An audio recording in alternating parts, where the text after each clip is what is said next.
Hello বন্ধুরা, আজকে আমি এই সাবুর পকোড়া বানাচ্ছি। সাবুটাকে ভিজিয়ে রেখেছিলাম, আর এই বানাতে ভিডিওটা তুলতে পারছি না। ভিজিয়ে রেখেছিলাম, আর একটা আলু সিদ্ধ আর একটু পানি ফল আটা।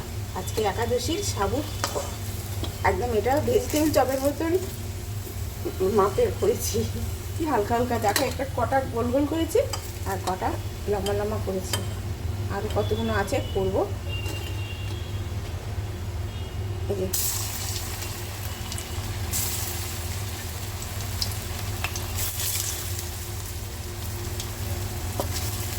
কি সহজ, শুধু কাঁচা লঙ্কা, গোলমরিচ গুঁড়ো, গোটা জিরে দিয়ে আর সন্দক নুন একটু চিনি দিয়ে মেখেছি। দেখো এই যে পকোড়া হয়েছে, তখন কড়কড়ে হয়েছে।